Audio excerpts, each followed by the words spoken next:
Hi, I'm Lowell, and I would like to show you how to make an Impressionist painting with oil-based paint.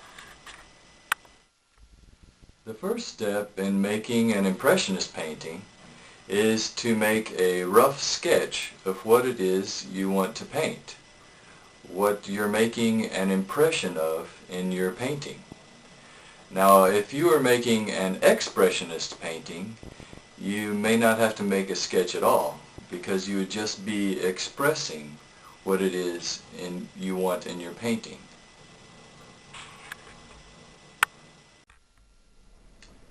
Today we're going to make an Impressionist painting of an adobe abode with the sun shining in the sky. First we're just going to determine the horizon, which determines your point of view. Let's put it just a little bit below the middle here. We'll just put a horizontal line, rough horizontal line, across the canvas. Now let's make a rough idea of where this adobe abode will be. And what it's going to be, it's just going to be a corner of a building. Straight down, one straight line down, and then another line not quite straight across, at an angle, maybe say 20-degree angle, or maybe 10 degrees, something like that.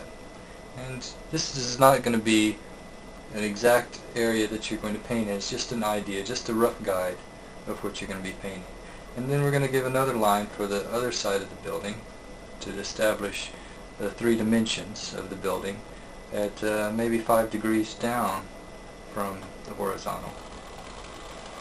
So there you've got the corner of a building there. So this, you've got the front of your building, and then this, we'll establish it a little bit better, is the roof of your building up here.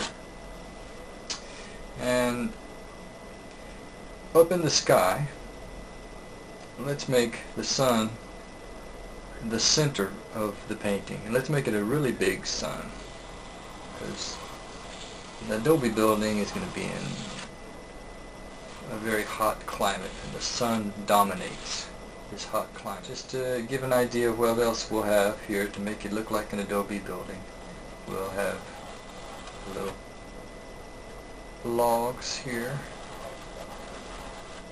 the vigas of the building that hold up the roof,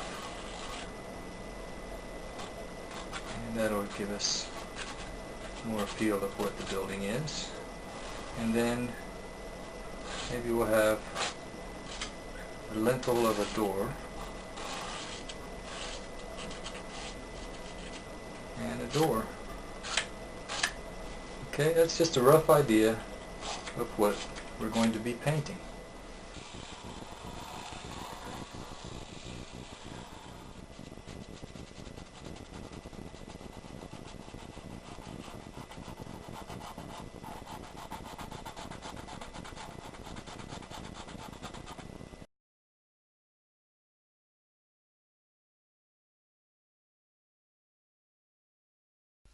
This is really my favorite part of painting, I think, is just mixing the colors, because it's just really relaxing, and you really get to meditate on the possibilities of what you're going to create. We've got a whole lot of white, because that's our base, and now I want to do just a simple theme of yellow and red. The yellow would be the lighter color, and then the red with a little brown for the darker colors.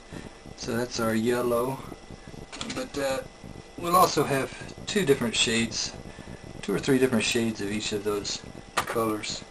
That's cadmium yellow there, and then we'll put a yellow ochre over here. So you have the simple theme, but you have different tones of each major color. We're going to add just a little bit of linseed oil, pure yellow over here, and we're going to be using all kinds of shades of yellow in between. The yellow ochre is slightly green or brown, so you can get a lot of rich tones by adding a little bit of yellow ochre to the pure yellow. We're just going to use the cadmium red. It's very pure red. And the darker colors you don't need as much as you will the light colors. Then the very darkest color will be the burnt umber.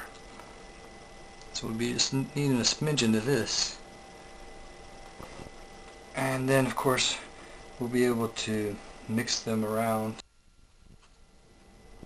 So this is our simple color scheme. They're earth tones, red, yellow, brown, and that will be the triangle, the basic triangle of colors for this impressionistic painting. And I really like to spend a long time just whipping up this paint, making it nice and tasty. Of course the newer paint won't need as much time as the older paint, and it won't need as much solvent. I have to remember the term. And then a little bit of brown, and then we're going to make a few shades in between. We got the red and the brown and the red.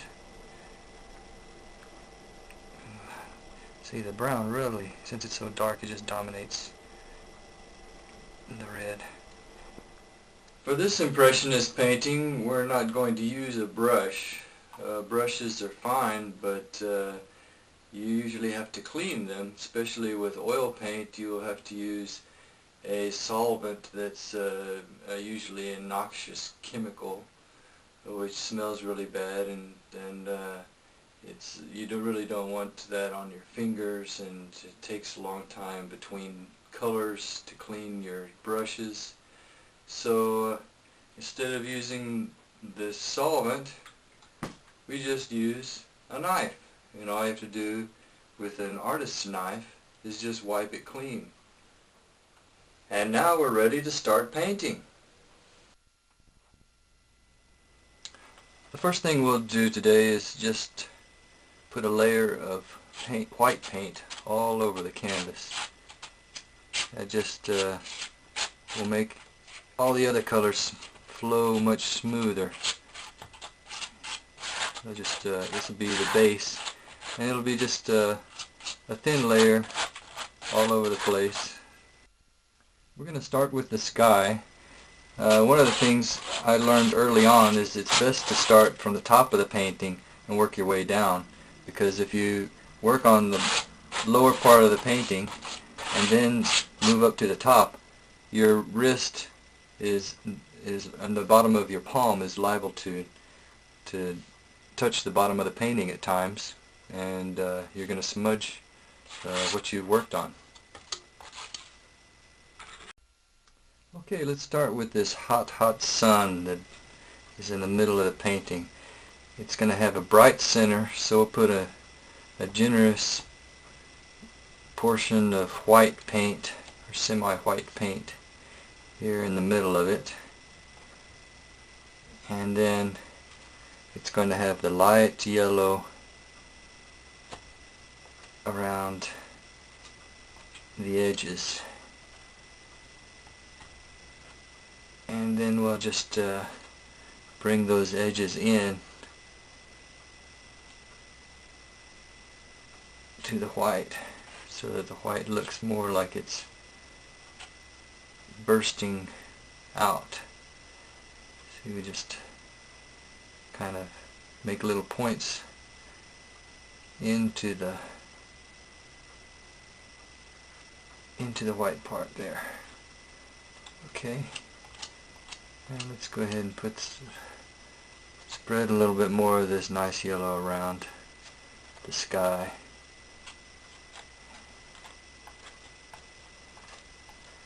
That's going to be the main color of the sky here,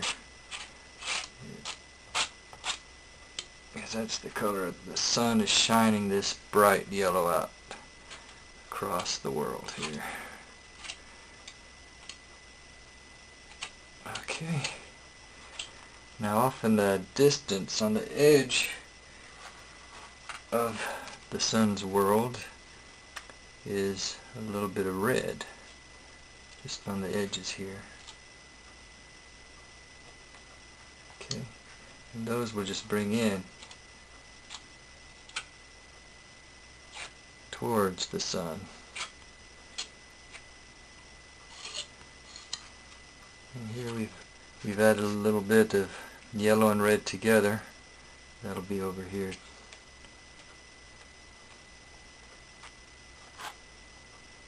Now you see how the sketch really helps you know exactly where your edges are. And you just put your paint right there at the edge of your sketch. Okay. Now between the light yellow of the sun and the red of the edges, we'll put the more pure cadmium yellow here, which is going to be the middle ground where we'll work the sun's magic here.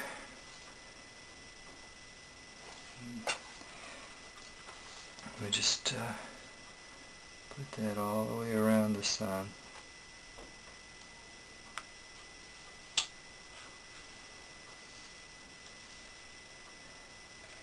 Have a nice piece of paper nearby to clean your knife on.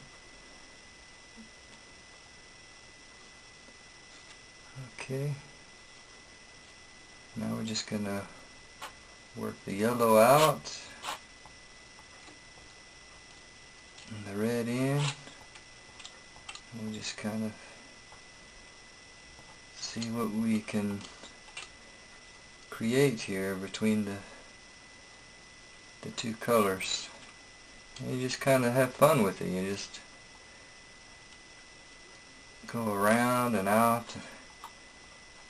You just kind of try to respect the center, because it's once you've contaminated the center of the sun, it's going to be a lot more difficult.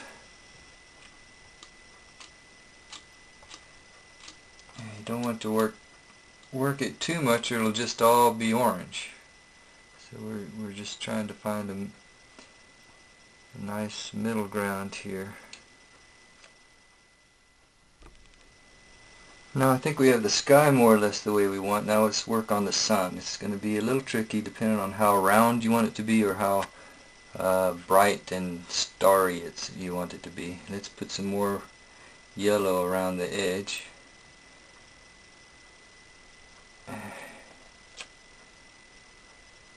We're going to be bringing the yellow out and in. Okay.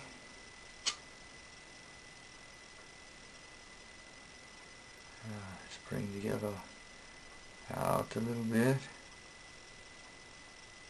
can see as you paint with your knife across the canvas, it picks up the colors from wherever you go and brings it back. So if you don't want to mix your colors that much, then you're going to need to clean your knife often. Let's bring some of these colors into the sun now. Just easy does it. Just go around the circumference you've established and press slightly and bring it just a little bit in there.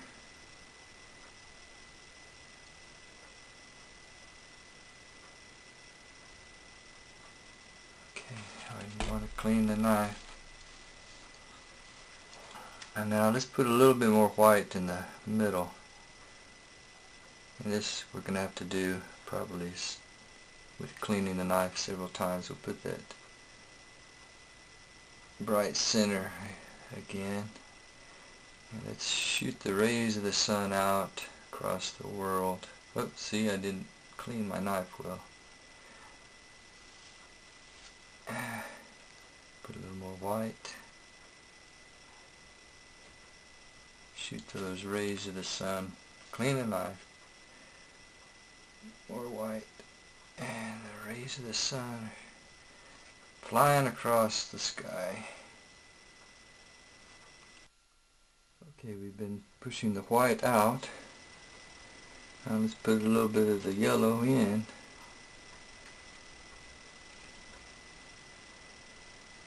Towards the sun.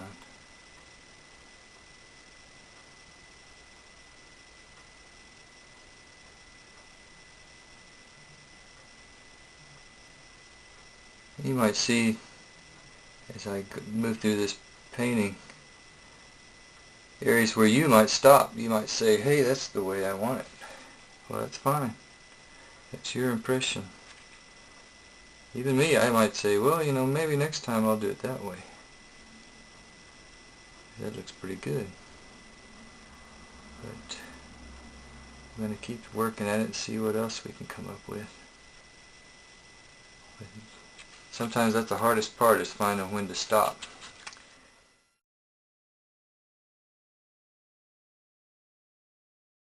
Let's start by putting in a lot of this yellow ochre everywhere on the bottom part of the canvas. It's more of the earth, and that'll establish our boundaries a little bit more, while we can still see our sketch. Eventually we're going to have that sketch all covered up with paint. And what are we going to do? And, well, what you do is you just go with whatever you come up with. It's going to be... Now you can see how that white base really helps, because it just flows. Everything just flows. And you can just move along pretty fast.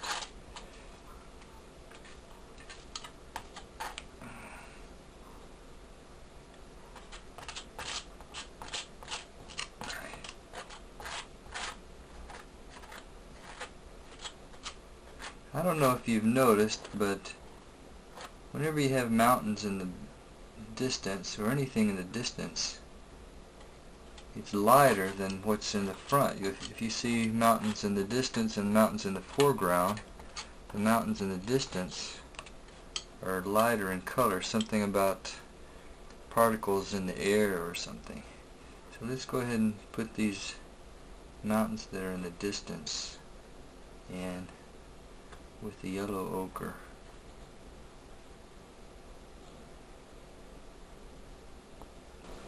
Now let's separate this building here with this color. Oh, we'll probably change the colors around quite a bit. Right now we're just trying to establish the areas. You can still see the sketch a little bit.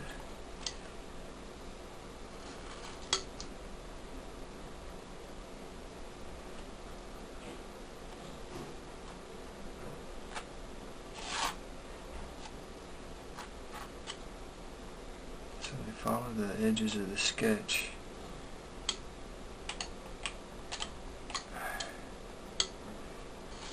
And put some of those darker details. We'll mark some of those darker details, like the door. Dark. So we know where it is.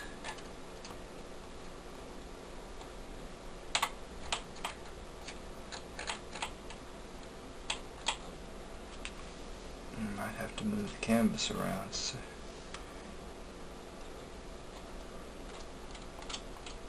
put a little bit darker here. And our lintel is up here.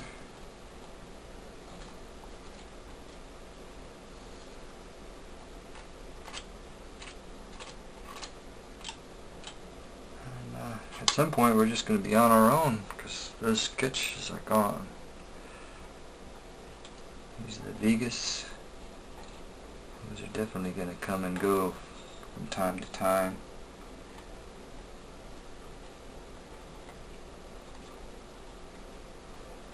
trying to remember where we put them.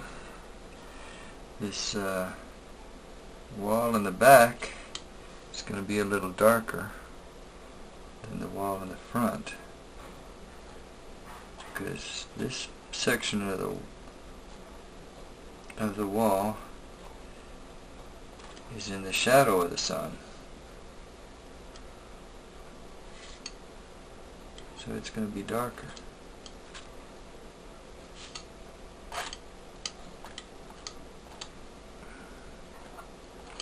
And at this point we just pretty much just have fun, just putting colors everywhere and try to get an idea of what we're trying to achieve.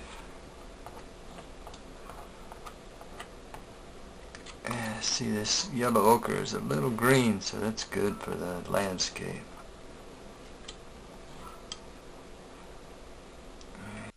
We're just going to add light and dark colors here and there to establish where we have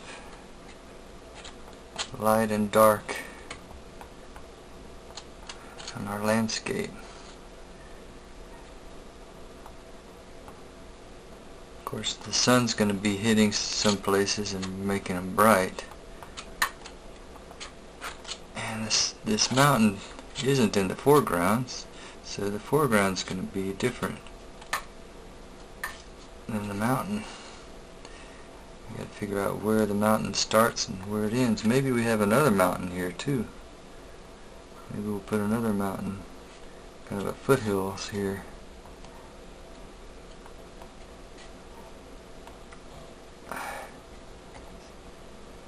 And we'll establish that with some dark.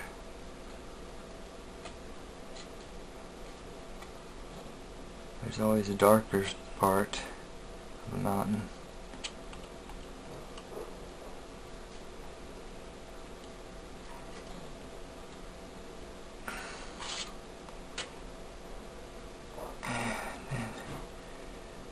Dark areas are in the foreground, so we'll set those far off mountains apart.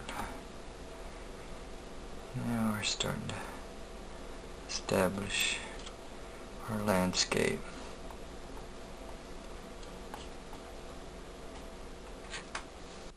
Remember, this is just an impression, your impression, so you can do pretty much anything here.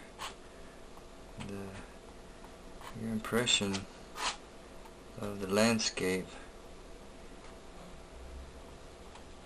and you want to give the impression of people or the impression of plants. You can do that in any way you desire. You can just kind of move things around until they look kind of the way you want them to, and you just play with it. And if you don't like what's coming, you just scrape it off. And I might want to use that color over here.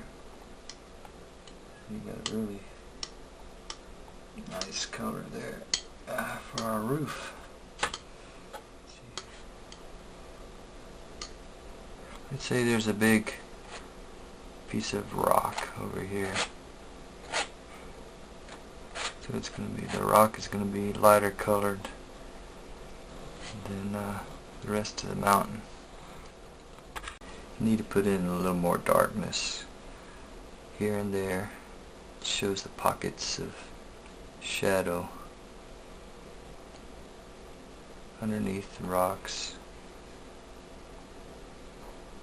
and little canyons along the. You gotta think what's in that, what that mountain is huge, so there's a lot of things in there. There's a canyon here and there.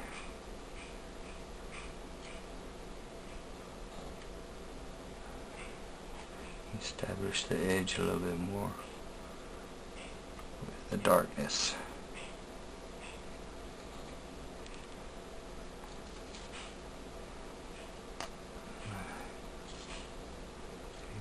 Put shadow here. And then with the light also you can make a little,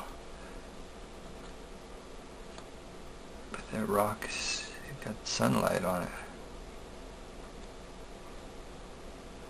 At the top of the mountain, there's some brightness there.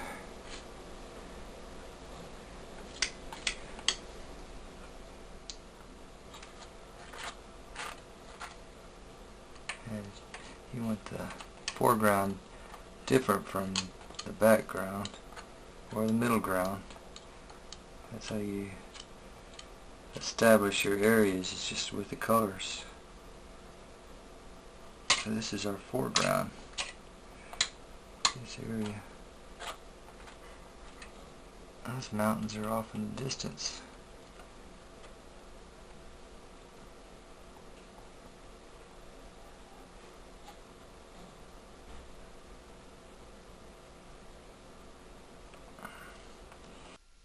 Now you're starting to see the distance and the foreground. Let's see if we can connect the two a little bit. Make a little trail with some yellow, orange. Just kind of see how the trail curves along. It makes your way up here.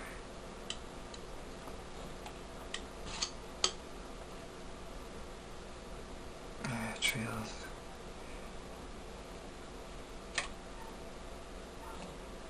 The trail is a little dusty, so it's going to have to be lighter.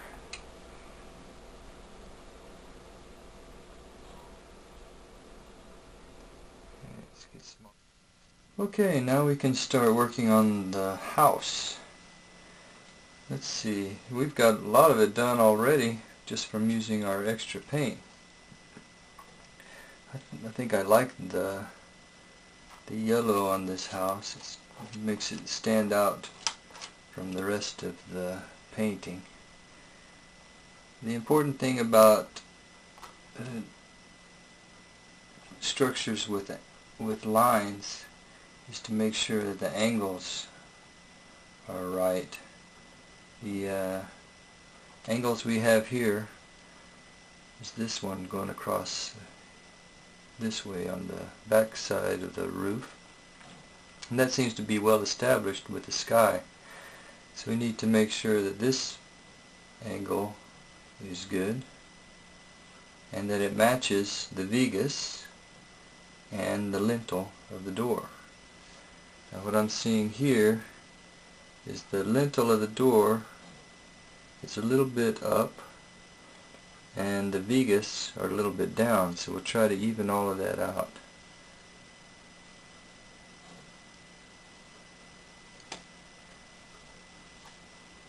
I'm going to have to raise those vigas up a little bit.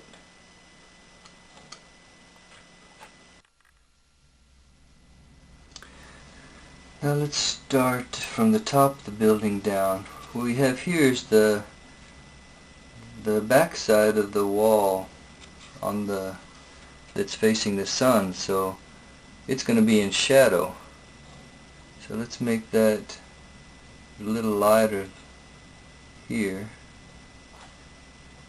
I mean a little darker, I should say, because it's in shadow.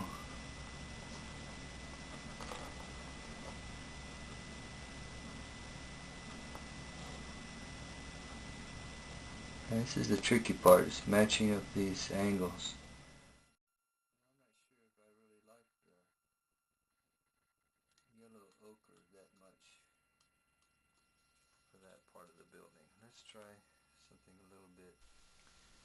Okay, so this is to try to get a three-dimensional aspect to this far wall. We got the part that's in shadow established here. Now let's put the little bit that is catching the sun, which is the top. We'll just put a little bit of paint on the top edge of our knife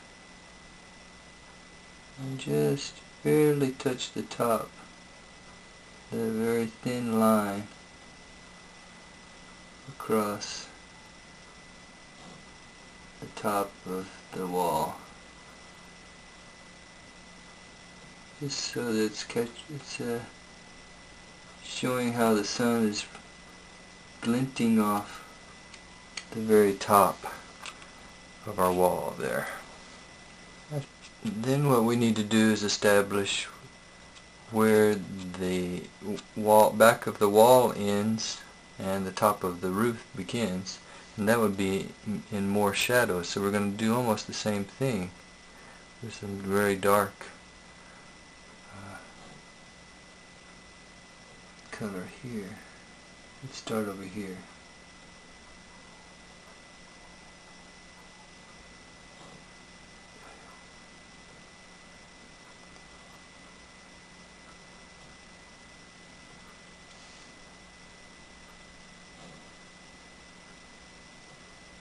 We'll just put that in there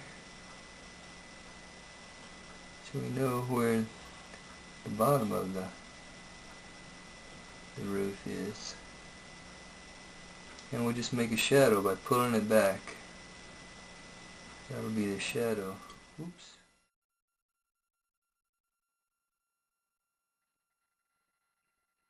It's always good to have a oops. Now let's do a little work on these vigas, see if we can get those where we want them. We'll start with a not so dark color and then make it darker later.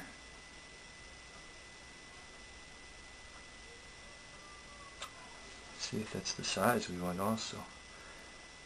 And we've got the angle established up here, although we got to get it a little bit better. It's definitely too big of a biggest there. We're going to be mixing around a lot.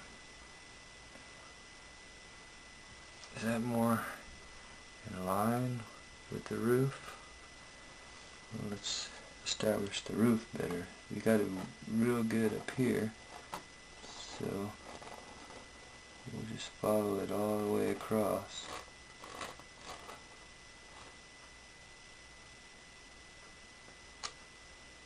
Get that roof. I should say the wall. The top of the wall more established the way we want it.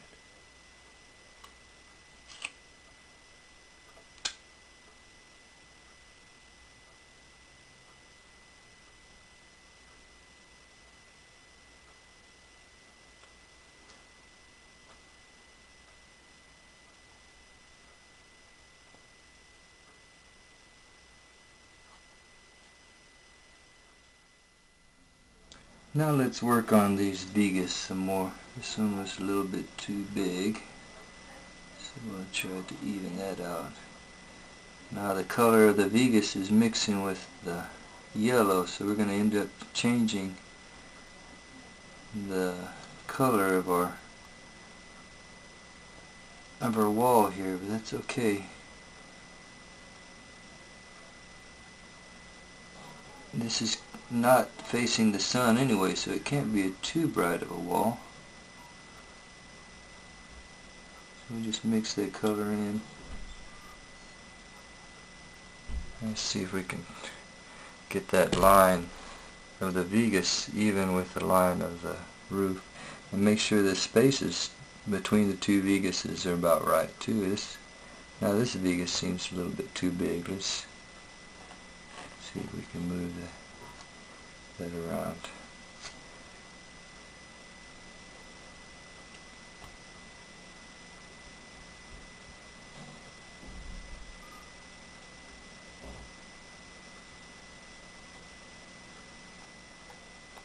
I don't know if you've ever heard of what a vigas really is. It's a special term just for the logs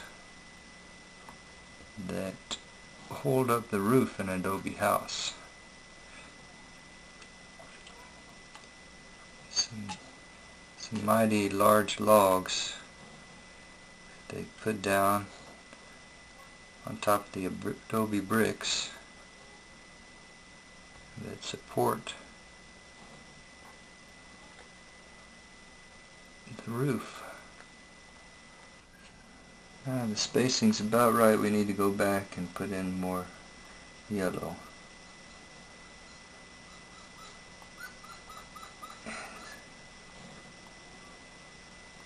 add one color, taking away another, add it again. But it creates a lot of texture for your painting, and that's what's great about this style, the Impressionist style.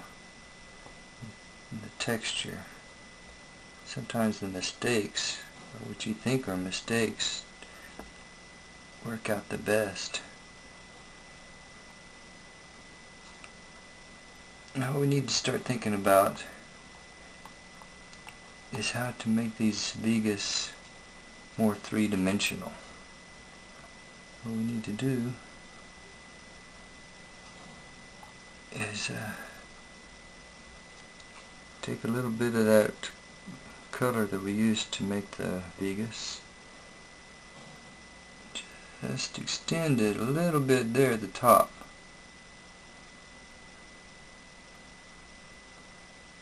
To make it like more of a post.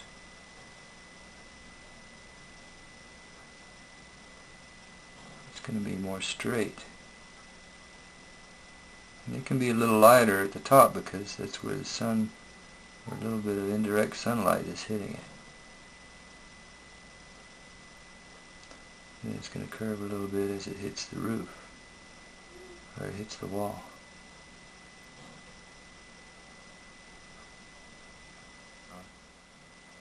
But then we'll start there at the bottom where it's going to be darker. The post is going to be darker, and we'll just mix it around a little bit, and we'll try to get that 3 dimensions more. We'll try to get the rounded end.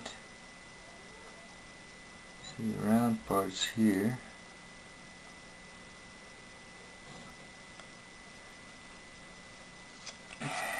And then a little bit rounded, a little bit straight where it sticks into the roof.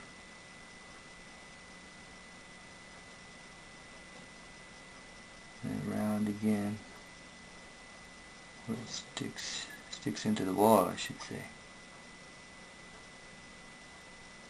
So you end up with something that's a little bit more oval. Okay, now let's work on the door. The lintel of the door is going to be made of the same wood as the vigas. So we'll make it reddish brown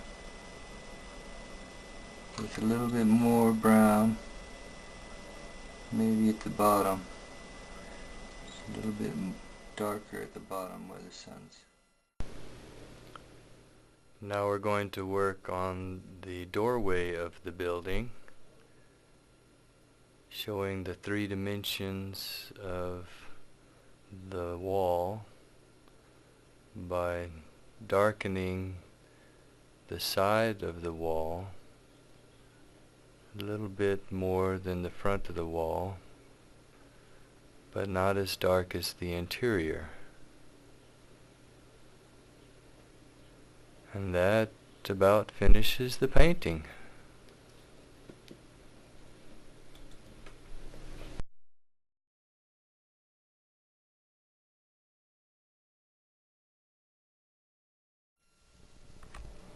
Now wasn't that fun?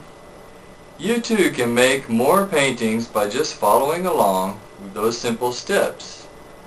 Join us again for more Impressionist painting.